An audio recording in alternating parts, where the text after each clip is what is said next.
Welcome everybody to Legal Voices recap of the 2022 Idaho legislative session. I'm Chelsea Gaona Lincoln. I use she, they pronouns. I am the Idaho Programs Manager for Legal Voice. And if you're not quite familiar with Legal Voice yet, hopefully you will be more soon. But we are a nonprofit legal firm, and we are focused on the protection and the progress of women and LGBTQ rights through legislative advocacy, community education, and groundbreaking litigation. Our home office is in Seattle, but I'm here on the ground in Idaho, born and raised, love it here. And I get to do a whole host of things, including lobbying and working on legislative session. And when that's not taking place, I get to work really deeply with community here, which we have a lovely one in Idaho. And I'm going to go ahead and let some of our other Legal Voice comrades introduce themselves, and then a couple of other folks on the call as well. So Jen, I'll let you introduce yourself. Thanks so much, Chelsea. Hi, everyone. Good afternoon or good evening. My name is Jen Martinez, and I am the Senior Communications and Marketing Manager for Legal Voice. And though I'm a first-generation Idahoan, born and raised in Southern Idaho, I recently relocated to Washington State and am in Olympia, so I am supporting work from a distance at this point.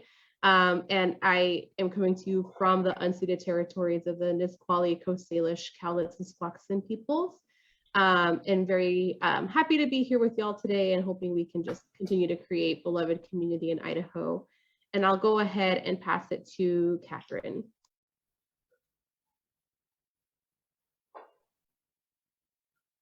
Hi everyone, my name is Catherine West. I use she, her pronouns. I'm a staff attorney with Legal Voice. Hold on one second.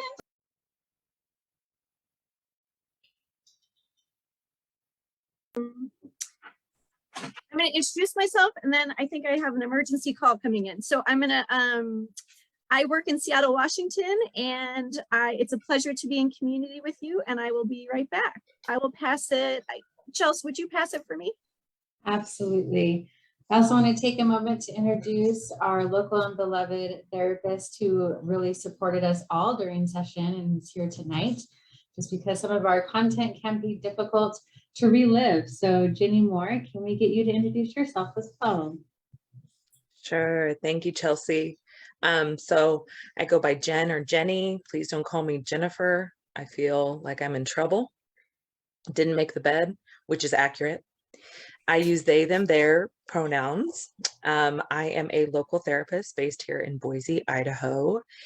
And I think as we get started, I'm very grateful for Legal Voice to ask us to humanize ourselves while going through this incredibly dehumanizing process. And I want to invite everybody as we kind of just settle in, shift from our busy days, the busy moments we've had before, and maybe just, if it feels okay in your body to do so, roll your shoulders, become aware of how you're holding your body, how your tongue is at the roof of your mouth, are your jaws clenched.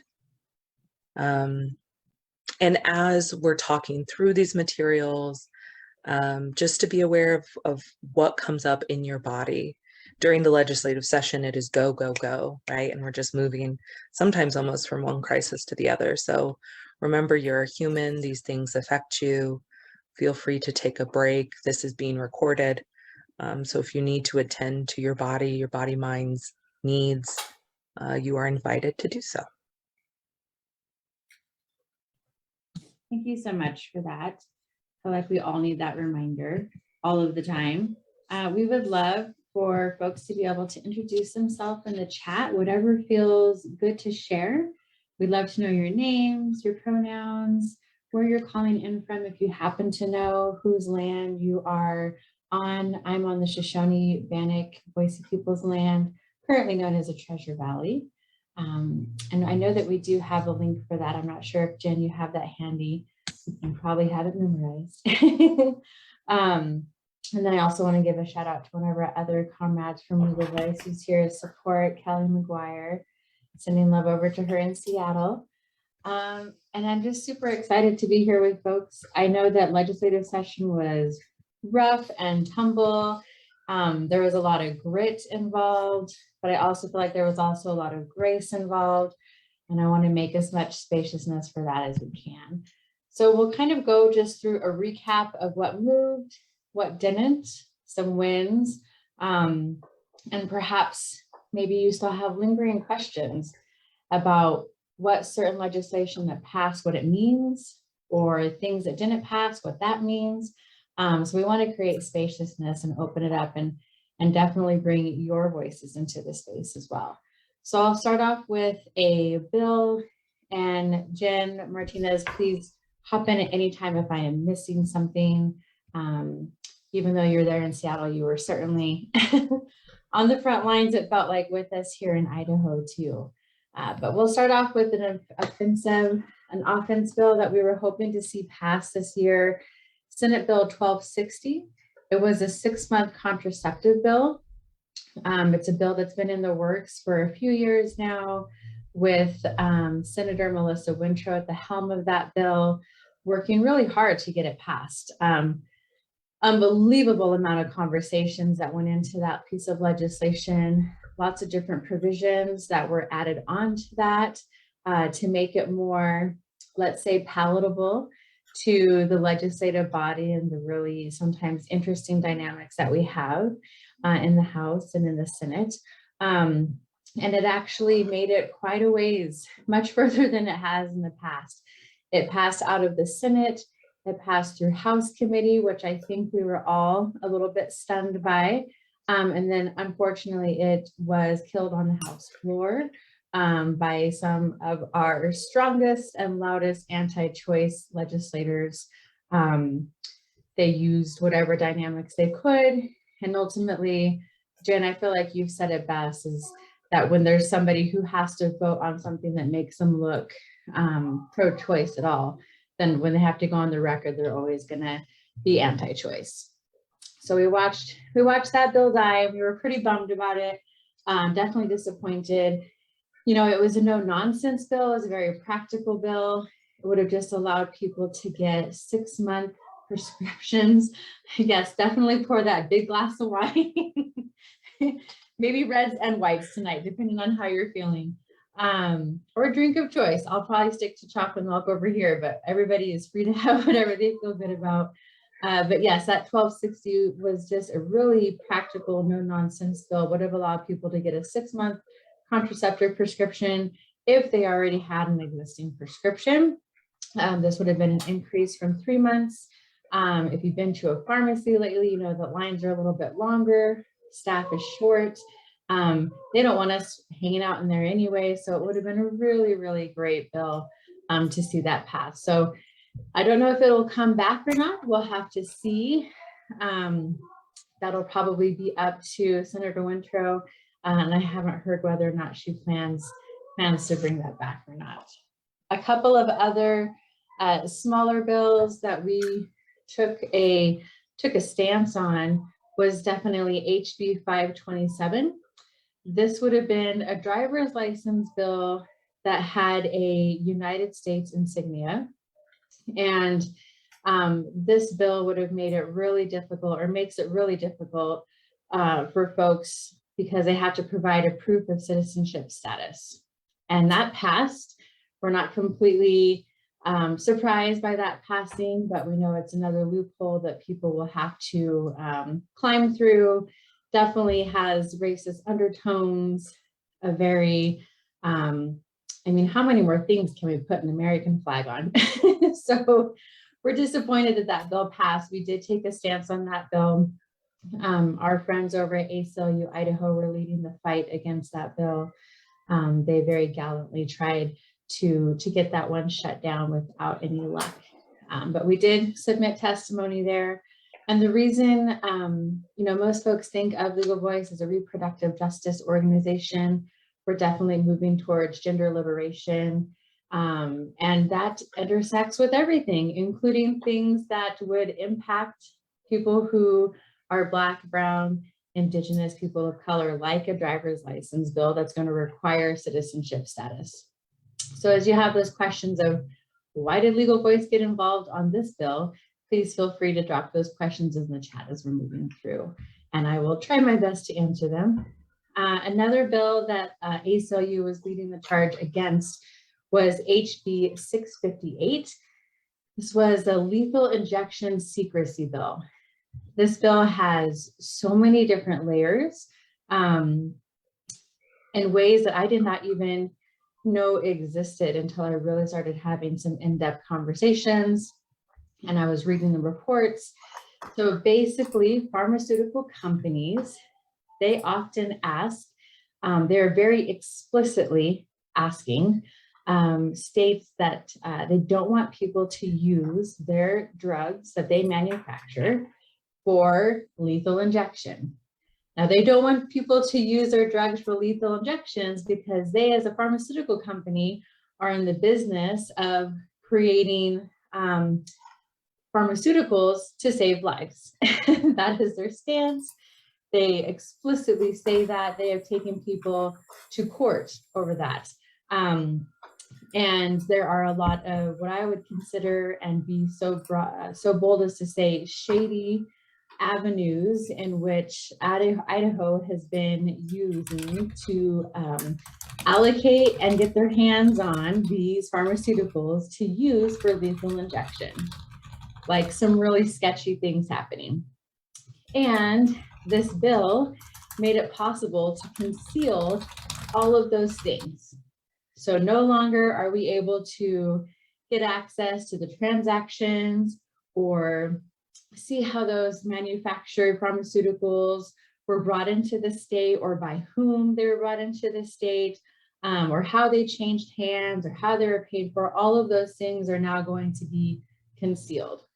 It's very gross. So we now have state sanctioned, execution by means of pharmaceutical drugs from companies that did not want their drugs used in this way.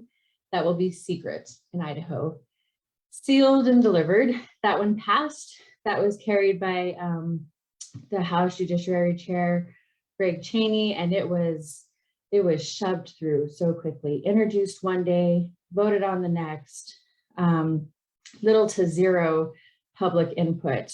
A very ugly bill, which we can only assume was really pushed through by the majority of the governor's office because they saw reason to have it done. So that was another disappointing bill that unfortunately passed. And I will pause there. Jen, do we have any questions coming in that I need to be aware of? Not related to the bills I was typing to you right now. If you happen to have a document you're reading from, it would help our interpreters with spelling of some names. So if you have that, that would be helpful. Definitely. I'm moving off of an old document, but I can send what I have. Okay. But I'm not seeing any questions on Facebook or here in the chat. Okay, perfect. I'll keep moving, but I'll try to be thoughtful of at least taking a pause and a breath in case there are questions before they get away from us. I don't want folks to lose their train of thought when they have something. Jen, I'm sending you what I'm working off of just so you have it, and then I'll let you kind of piece it out if needed. Okay. All right, back to some of our updates here. Let's see. Another bill that we were luckily really happy to see not move forward was HB 680. We considered this an anti-school clubs bill. It would have required parental permission for all school clubs. And this is a bill that we saw a couple of years ago. It was a very clever way around to really target some of the GSAs and other spaces that might have been trans and queer friendly. We definitely see legislators trying to be clever when they attack our LGBTQ students. And this is one of the ways that they do that. We were happy to see that bill did not gain any traction. The legislative body was so busy with some of their other harmful tactics that they just didn't have time to get to this particular bill. Let's see, I do see a question coming in. Does Idaho require disclosure of campaign contributions by lobbyists? As lobbyists, we do have to report things. I'm assuming that those reports are accessible. Jen, do you happen to know? I know that Missy has looked up a lot of those things during session, but I've never looked it up myself. Yeah, so lobbyists are required to file monthly reports during the legislative session. So anything that they do in terms of trying to influence a specific piece of legislation or a resolution, they do have to report that. And campaign contributions also have to be recorded according to the sunshine laws in Idaho. So and they tend to make bigger donations up to whatever the limit is, depending on the type of campaign that they're donating to, but they do have to disclose that, and that's all publicly available on the Secretary of State's website on the election division in the sunshine reports. Yeah. Or anything that is over $25, over $50 has to be reported as an itemized contribution. If it's a contribution that's like $49.99, that's technically an unitemized contribution and doesn't have to be reported. However, if a person gives twice and those two amounts equate to over $50, then it does have to be reported. So it's a cumulative amount that can add up over time, and separate limits for the primary election and then the general election. Thank you for that, Jen. I always appreciate your brain, just knowing those things offhand. So yes, I mean, we certainly have some very spirited lobbyists that we get to work across the aisle from, let's just put it that way. So back to some of our bills. So that anti-school clubs bill, they didn't have the time to move that bill. That doesn't mean that it won't necessarily be back. We're always looking for bills like that to come back. Another bill that we would have loved to have seen move forward that didn't make it out of the House was HB 483. It would have been a conversion therapy ban bill that was brought forward by Representative John McCrasty, something that they had worked on in the past, and they were not able to get it out of committee. It looked like it was going to have a little bit more wider support, and ultimately it did not have a hearing. And that was even with provisions that would have allowed clergy to continue with their conversion therapy because they're protected.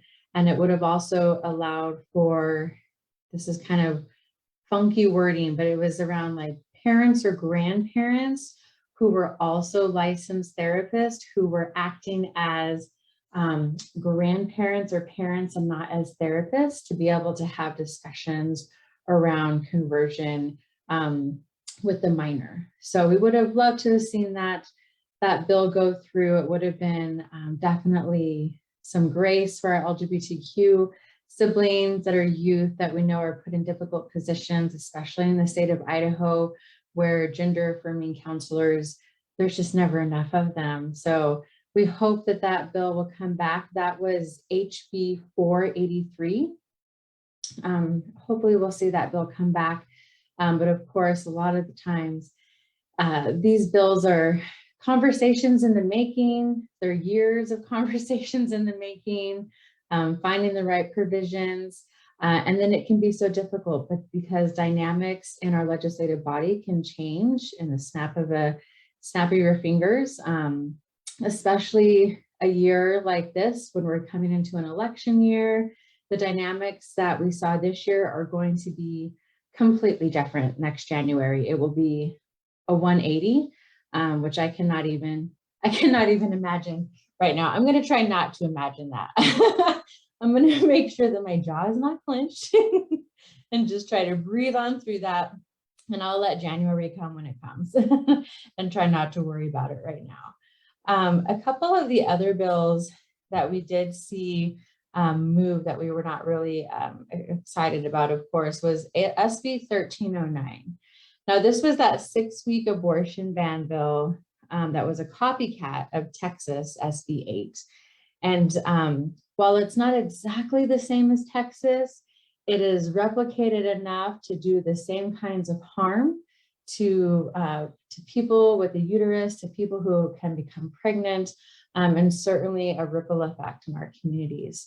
It gives leeway to the relatives, and I use that term very loosely, relatives, grandparents, siblings, cousins, the strange uncle that you haven't talked to since you were 12 at the family reunion, like all of those people now have the ability to sue a healthcare provider for doing their job of providing a safe and legal abortion beyond 6 weeks. And 6 weeks is nothing. As somebody who is 30 weeks pregnant tomorrow, 6 weeks is nothing. And most people don't even know that they are expecting at 6 weeks. That's only 2 weeks possibly after a first missed period. So really harmful, really, I would say, grueling and deplorable bill. It also allows those family members to sue that medical provider for a minimum of $20,000. And that could be multiple people suing. And some of the really grotesque components of this bill that were confirmed during the House floor debate are the fact that while a keynote convicted rapist cannot sue the abortion provider, the family members of a rapist can. So if that person has several siblings plus grandparents, they would all be eligible to sue the abortion care provider. Now they claim, the bill authors claim that there is an exception for rape and incest, but that exception includes in code that in order to gain an abortion in instances of rape or incest, you have to produce a police report to the abortion provider. Now, in Idaho, and I'm assuming in other states, but I can only speak to Idaho, that's not something that they just hand out like a late to class note when you got back from lunch late and you're headed to PE or something. That is something that you can't get your hands on for months, assuming that the person who has experienced this harm is even going to come forward to law enforcement. Once they go forward and file that report, an investigation is opened, and you cannot get that piece of paper and documentation for weeks or possibly months to come. And by that time, of course, it would be out of the time frame where you would be able to access abortion care. And I believe it was Representative Harris who considered this to be a very clever bill that had all but stopped abortion access in Texas. So they were very transparent in the harm that they were trying to trigger here in Idaho. We already have other trigger laws on the books in the event that SCOTUS overturns any kinds of abortion laws that would have been going into effect immediately in Idaho. So this just kind of doubled down on the cruelty.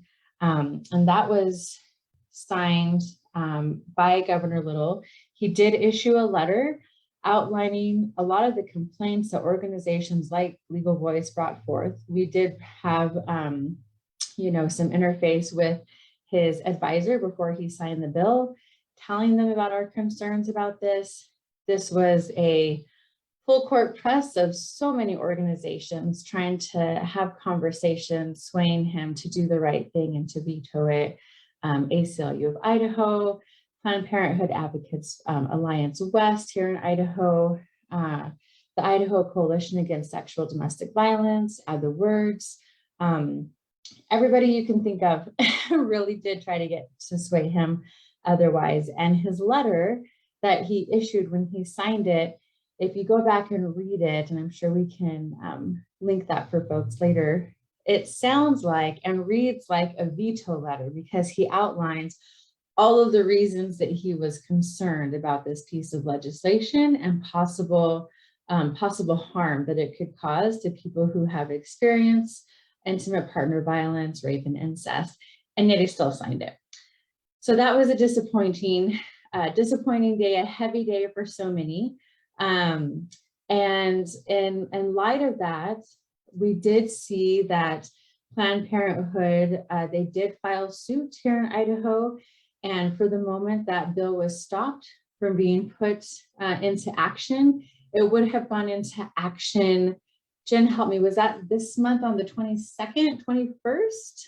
I feel Yeah, I like. think it was the 22nd of this month. Yes, it was supposed to go into effect like 1:47 p.m. on April 22nd. And because they filed suit, it at least put a pause on it. And that was based on some other rulings that Idaho Supreme Court had found that if something undermines a constitutional right, that it makes it not have the legal standing it needs to be signed into law. So it's not going to offer us long-term protections here in Idaho. But for the time being, another day, another month, another few weeks with safe and legal abortion access in Idaho is the most important thing that we can focus on right now, while we look for other avenues and other ways to combat those oppressive laws, and while we look to bolster the support of organizations like Northwest Abortion Access Fund and organizations like them that help keep access safe and legal by basically transporting people, helping them pay for childcare, really helping people cover whatever expenses come up as a barrier to them getting the access that they need and that they deserve. Catherine, I don't want to put you on the spot, but would you want to maybe speak a little bit just to kind of like the interface of how laws like this in Idaho and SCOTUS decisions maybe this summer might be interacting a little bit together?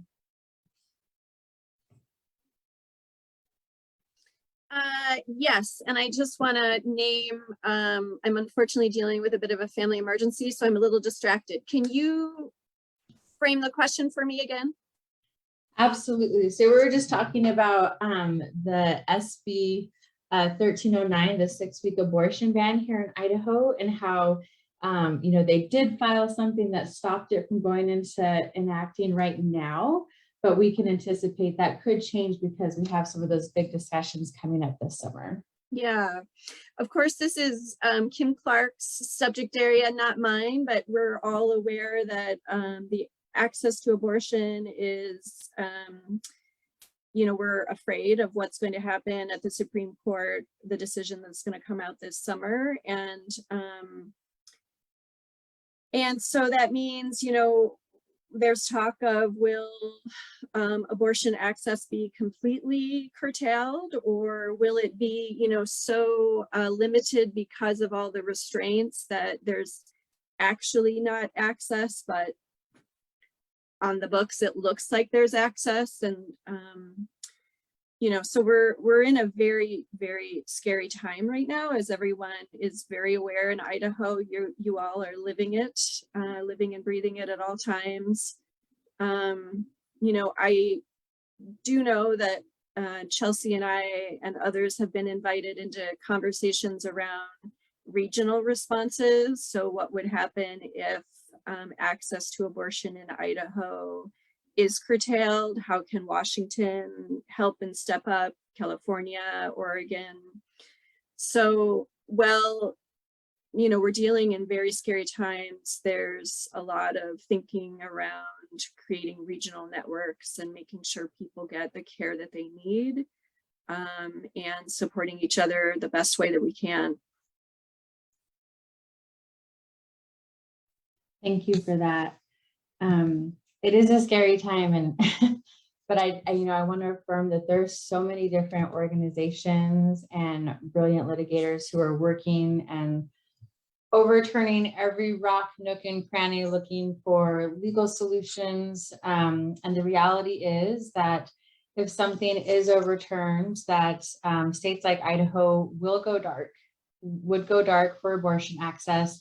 That would include medicated abortions, medication that people receive in the mail, at least legally.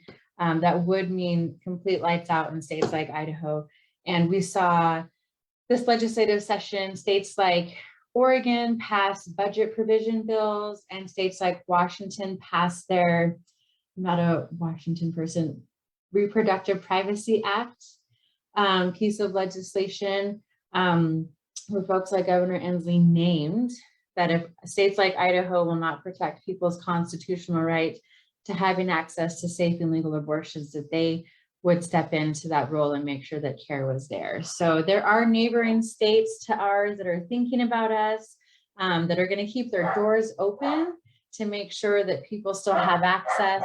And I'm so sorry about that. Our dogs are wild out there.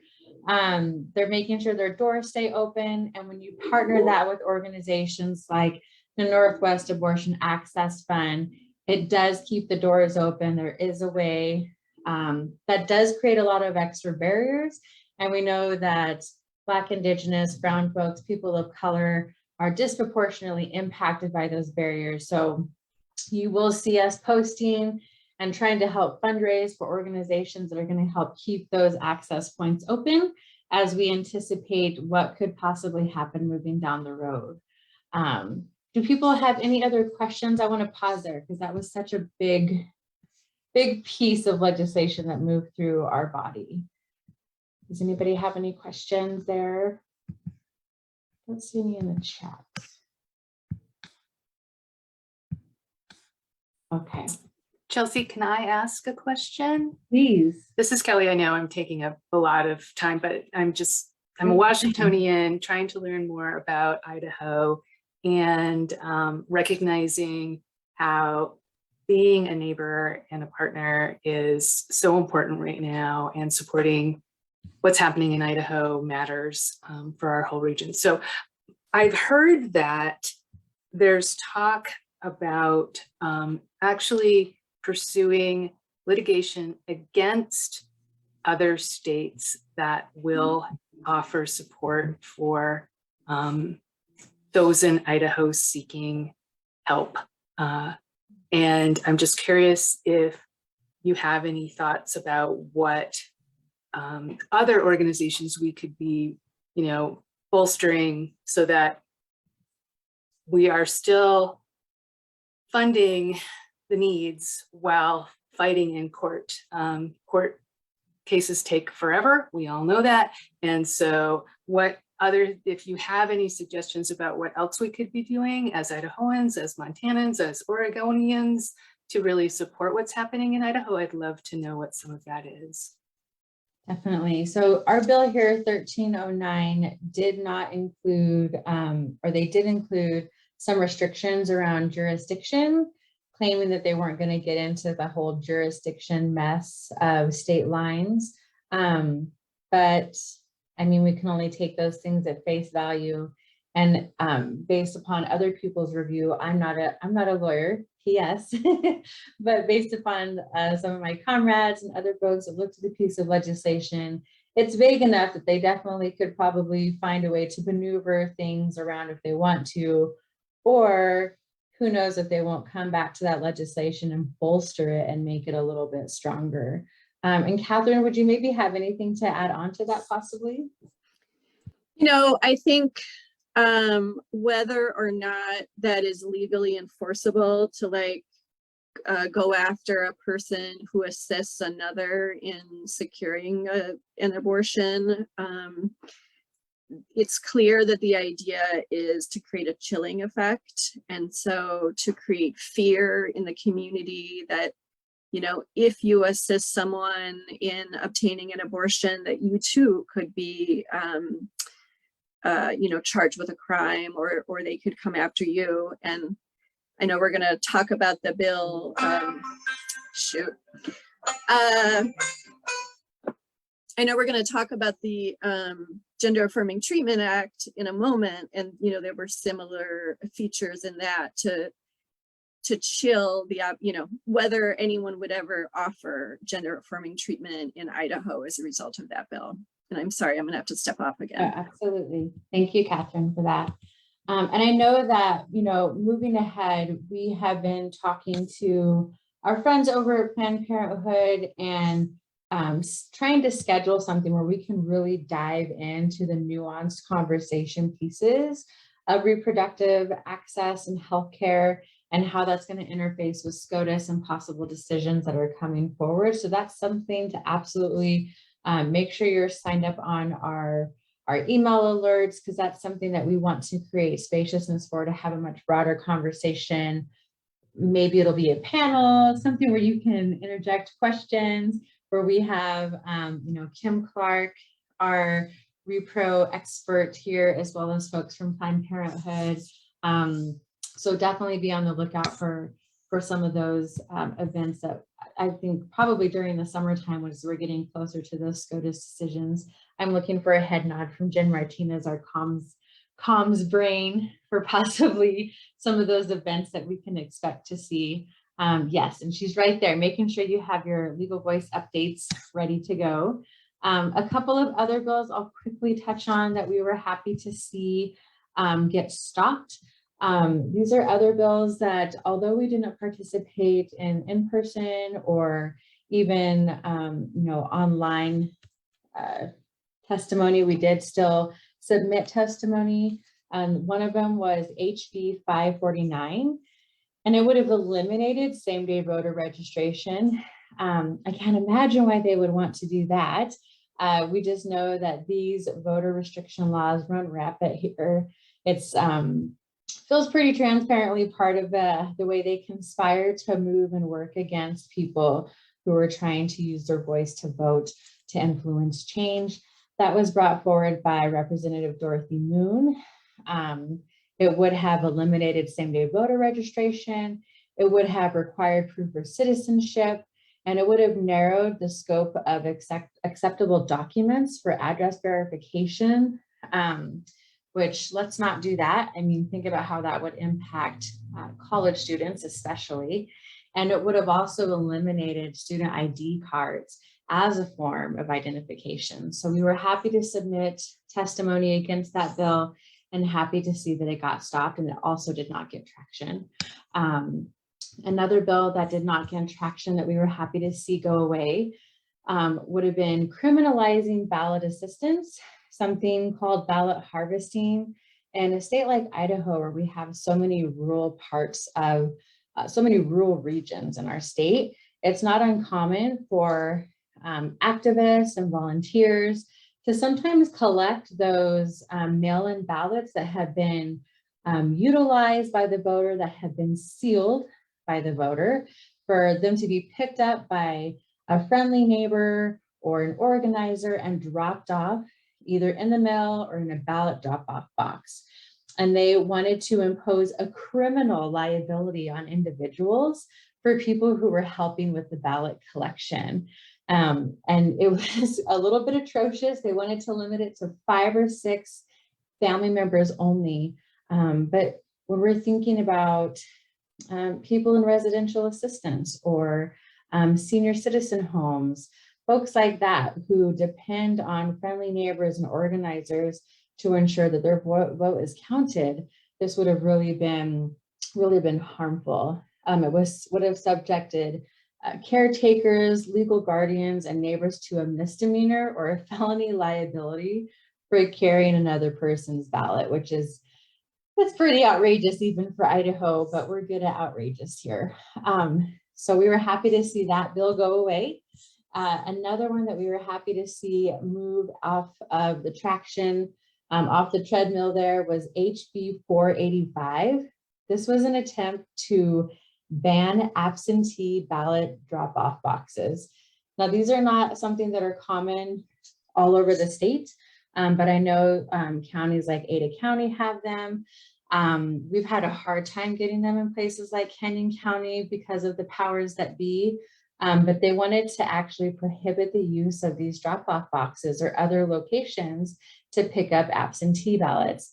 It's a safe and secure way to ensure that voters have the ability to turn in their absentee ballots before election deadlines without any fear of unintentional mail delays, which, if you've ordered anything online recently in the last couple of years, that's a thing. Deadlines get pushed back. So we were happy to see this piece of legislation that was introduced by Representative Priscilla Giddings also go away. One of the other big bills that we want to kind of move into and talk about today, just to kind of give an update, was the HB 675. This is probably where we spent, I would say, 60% of our time and energy this legislative session, more like 75% once it got really hot and heavy. And then I would say that this is where everything went. We threw everything at the wall to help ensure this bill got defeated. HB 675 was the anti-trans youth bill. This bill would have criminalized medical providers for providing gender affirming care to youth, and it would have made it illegal for parents to seek that kind of care for their children out of state. It was a harmful, grotesque bill. We saw this bill in 2020. It doesn't even feel like it was that long ago, but it was just like a hop and a skip away from us in the past. We saw this bill get defeated in 2020, thanks to the outpouring and the outcry of community and supportive community. In 2020, it was introduced through the House Judicial Committee that's chaired by Greg Cheney, and he issued a letter giving, I would say, his support, but legality reasons as to why he was not going to let the bill move forward. This session, they moved this really horrible bill. Bruce Skog from District 12 in Nampa moved this really horrible bill through the House State Affairs Committee, which is chaired by Brent Crane, and known for some of these really awful bills. It's where a lot of the anti-abortion and choice bills moved through as well. So we were not surprised, despite the, let's see, there was an overflow room. There was so many people there that day who came up and showed up and testified against this horrific bill. There was tons of you online that showed up and testified against this bill. Legal Voice and Add the Words paired up, and we had breakfast beforehand. We shared space afterwards. There was no logical reason for them to pass this through the House, but they certainly did, with expediency, of course. So we were happy to see that the Senate leadership ended up putting a stop to it. This was one of those bills that really teetered back and forth between whether or not we were going to see it move through the Senate. If you're not as familiar Can with— we spotlight the interpreter? Thank you. If you're not as familiar with the legislative body, once something moves through the House, its likelihood is only to be stopped by the Senate, and I should say the current Senate, because those dynamics could change after the next election. So we were on the phone, we were in meetings, we had an entire coalition of folks that were organizing and pushing back on this bill. And I want people to know that it wasn't just people in Idaho, but we had the support of national organizations as well. We had the Trevor Project, GLAAD, the Equality Federation. We had at one point the White House Office of Public Engagement engaged with us, finding out how they could support us. We had the Human Rights Campaign, Lambda Legal, the women's, oh my gosh, the name is escaping me. It's a law center for women. So many national organizations just pouring into us, offering strategy, offering legal assistance and analysis wherever they could. And that's on top of all of the folks that were here on the ground offering their support, their guidance. Planned Parenthood, Advocates Alliance West, ACLU of Idaho, where they were able to. ACLU of Idaho was getting beat up on all things voter rights this year and all things criminal justice this year, trying to stop some really horrific bills, but they certainly lended a hand wherever they could. We had, Add the Words, of course, was there on the front lines fighting that bill as well. We were lucky enough to have Jenny Moore helping us keep grounded and offering us some emotional support, not only to you folks in the community, but also to us organizers too. So it was really a community effort. We were also working with the Idaho Medical Association.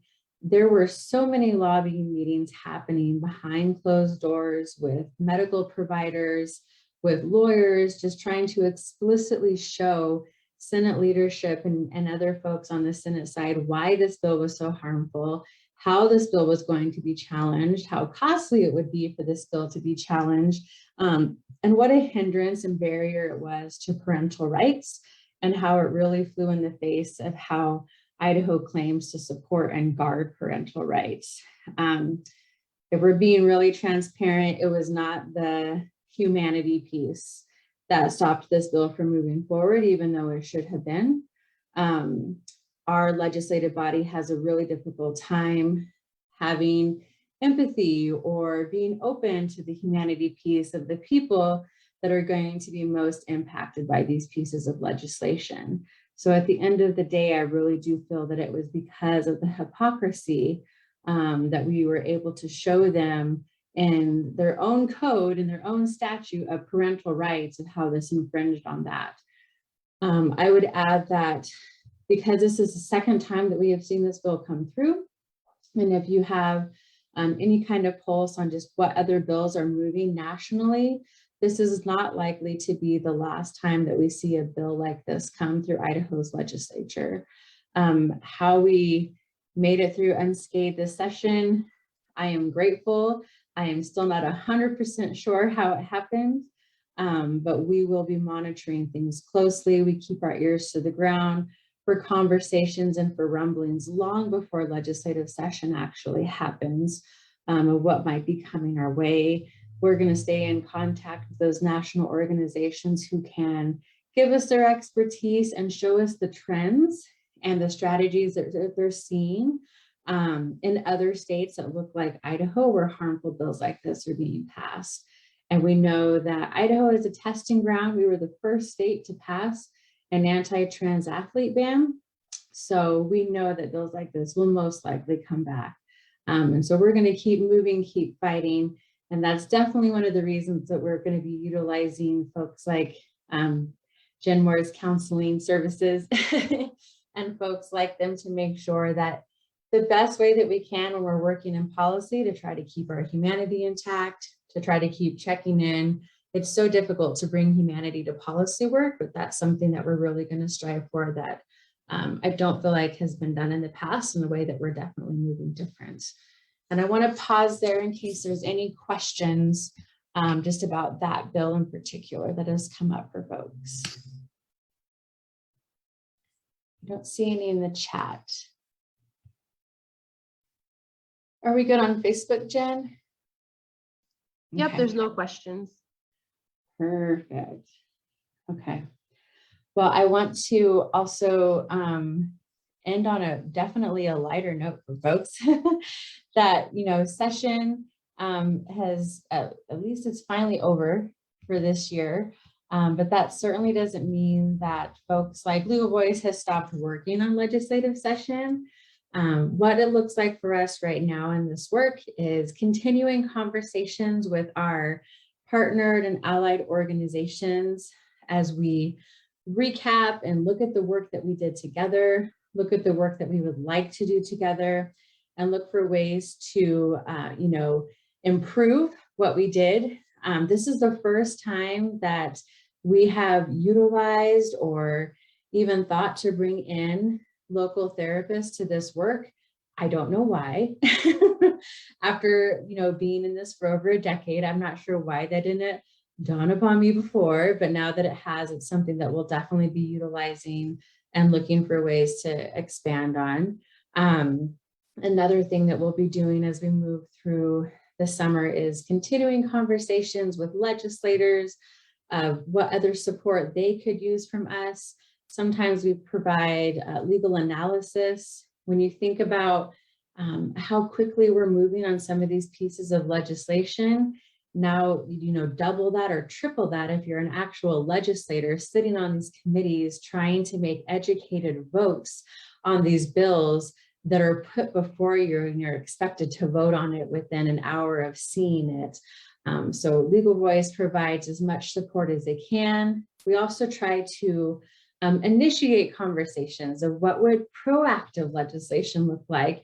And that's not something that we get to talk about in Idaho enough, because what would proactive legislation look like for queer and trans folks, for non-binary folks? What would pro legislation look like for reproductive health?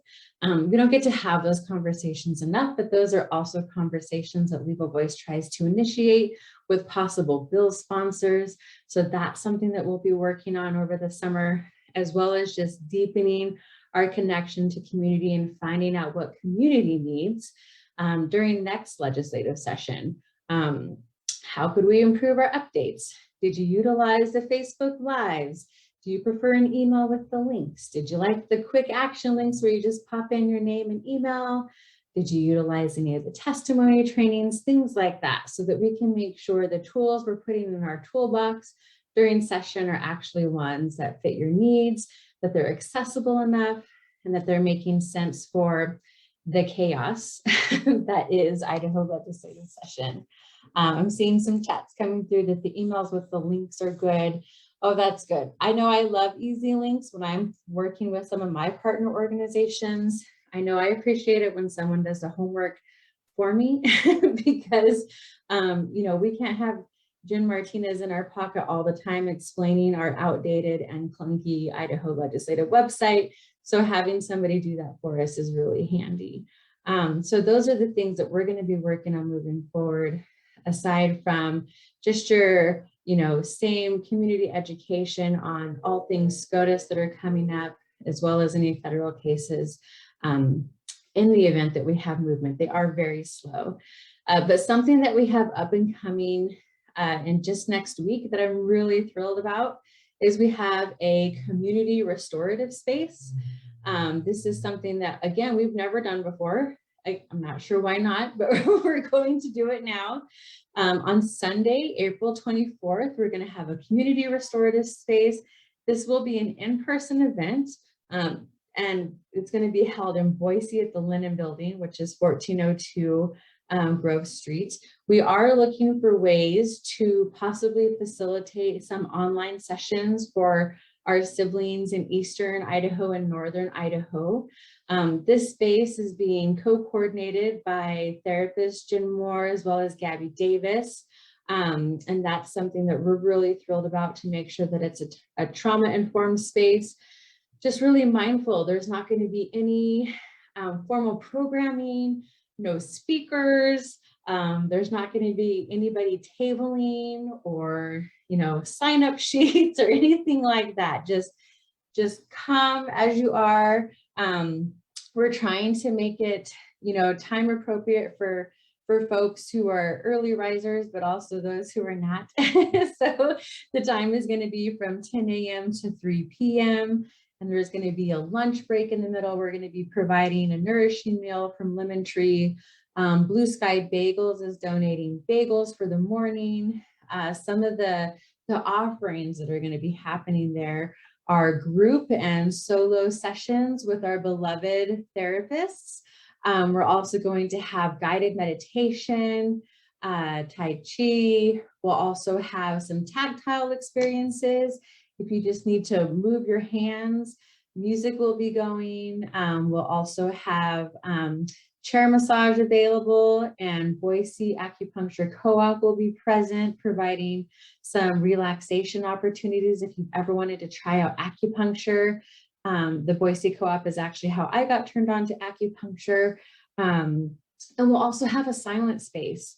So if you want to come and be in community, but you're not ready to talk to community, then you can still come and hang out and have the good food. And maybe you want to grab a gratitude journal, or you want to grab something from the craft table and just go and, be in your own space while being in space with other people. That's a thing that you can do too. Some of the group sessions are going to be trans and queer focused. We'll also have one for folks with the uterus who are impacted or who are thinking just about all things repro health in Idaho, because that's a heavy thing when you start thinking about it. So we're super excited just to be able to pour back into the community that we know we asked so much of you during legislative session.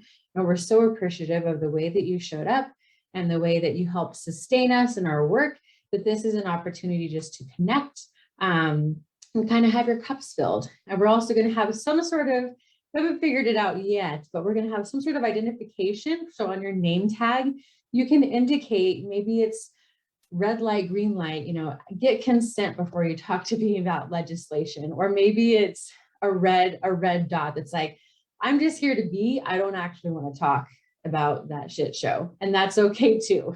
So we're going to allow spaciousness for all of that. So thrilled to be able to offer that. That did come out in an email update not too long ago. It's also on the Add the Words Facebook page if you follow them, as well as Legal Voices, or it will be soon. We just opened registration. We will also have childcare available. So that's also another barrier that we want to make. I also need that color coding system. If it could just be, on my forehead, that would be excellent. Things not to talk to me about today. So definitely feel free to attend that if you're in the Treasure Valley. Stay tuned if you are some of our siblings in North Idaho or Eastern Idaho. We've not forgotten about you. We're trying to coordinate with some of our beloved therapists to see if we can find a way to have a couple of those group sessions online available at the same time. And then we'll find a way to send you Venmo or something so that you can get yourself lunch. So you're still kind of participating with us, even if you're far away from us.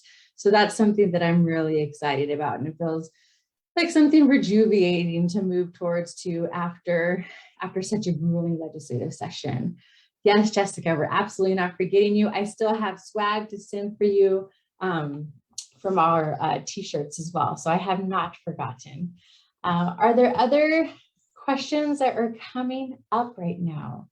I want to just make sure I'm pausing. Let's see. Jen, was there anything that I missed? I don't see anything in the I chat. don't think so. No, I haven't seen anything come through on here or on Facebook. I guess I'll just add, please RSVP. It's not just because it's not like we're trying to control or anything. We really need to know what meal counts are. We really want to make sure that we have the space that's needed, and just accounting for all of the logistical pieces behind the scenes. If you're vegan, we want to make sure we order enough vegan meals for you, and all of those things. So yes, please just make sure you RSVP. And if you have friends coming, make sure that they've also registered so we can have all of that ready to go. And your kiddos, because we want to make sure that we have peanut butter and jelly. Maybe they don't want the fancy grown-up sandwiches. So. Yeah, or those free childcare. So you can bring your kids and we will have trusted folks holding space for the kids so that you can maybe get some adult conversations in. Absolutely. People who are going to be doing childcare are CPR certified, background checks, all of those things. So just to make sure that there's clarity there. It's pay what you can registration. We're not really asking for anything from folks. That's totally up to the individual. You can sponsor really easy just to go to the registration. I think, Jen, I'm going to let you answer that because you made it with your brain. Yeah. So once you register, it'll redirect you to a donation page if you'd like to donate towards the space. Or if you know you're not going to be there, but you still want to donate, I'm dropping the link in the chat right now. That'll take you directly to the donation page specifically for the restoration and healing space. So either one works. You'll get there either way because everything is redirecting you there because that's what we need. But yes, of course. Thank you so much for the question. Yes, and we'll also have a gratitude corner where people will be able to see some of the organizations that help sponsor the event.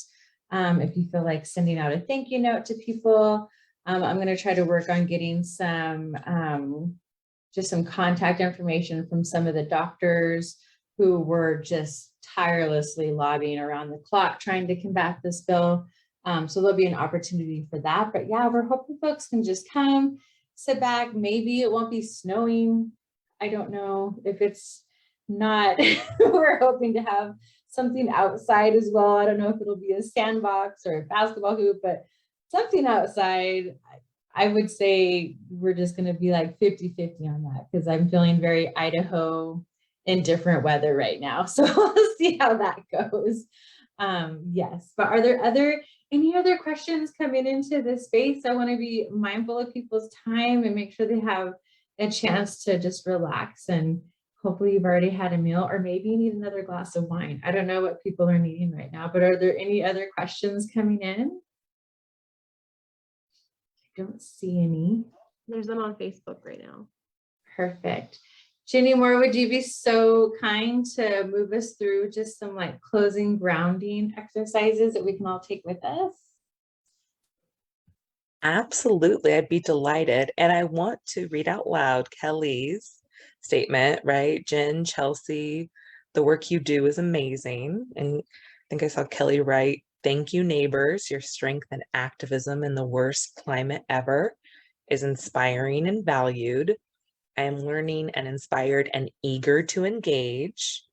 So it warms my heart. I know the work y'all do and what you put in. And everybody who's here, I invite you, like, again, just take a moment, check in, become aware of what is happening in you. You can take a deep breath if it feels okay to do so. Right? Roll your shoulders, become aware, right? And as we end tonight, I wanted to invite us to do a sentence stem together. So I know the work is a lot. It's a ton of emotional labor. It's a ton of like physical labor. It's work, right? Showing up, taking hours out of your day. So we do it for a reason. And I'm going to put it in the chat really quick and then I'll read it out loud. So I invite you here in this next minute to put in the chat. Don't hit send yet, right? But we'll create this together like a little poem. We are working towards a world where our beloved community experiences. We're doing this for a reason. We're putting all this in for a purpose. You showed up tonight, took time out of your day. Just give yourself about 30 seconds, and then I'll count down and we'll hit send together and I'll read them all out loud. Go ahead and also my cat Tess has become very excited to join us. She's hoping she gets to experience some of my food over here. All right. So if you're ready and you have it in the chat, okay, go ahead and hit send in 1, 2, 3, go. Okay. Perfect. So we'll read that out loud, right? We are working towards a world where our beloved community experiences safety, thriving, and joy, encouragement, healing, joy, are unified and diversified.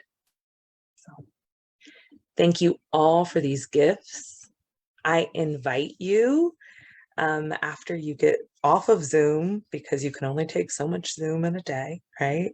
Or off of Facebook, to do something that gives you one of these things, right? Some joy, some healing, a feeling of connection. Maybe it's dancing around to a song, eating something delicious, just taking a deep breath, something for yourself. So thanks, Chelsea. Thank you so much for that offering. I've never done that one before. Putting that in my memory bank because it's beautiful. I love that so much. I want to thank everybody, and me, yes, all of the wine.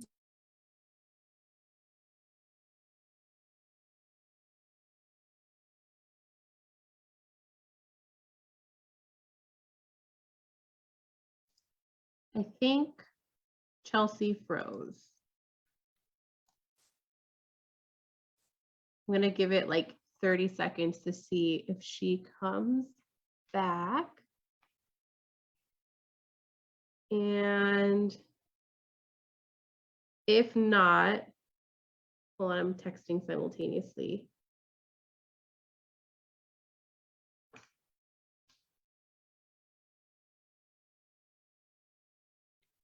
Okay.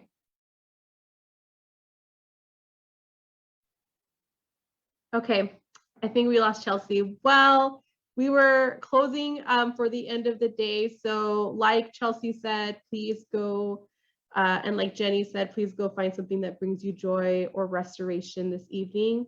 If you have questions, please feel free to reach out to us. This will be on Facebook Live, and we are also uploading this to our YouTube page. So if you need to come back and listen to anything, this will be saved on there. Thank you so much for joining us, and I hope that you all have a great rest of your evening. Thank you so much.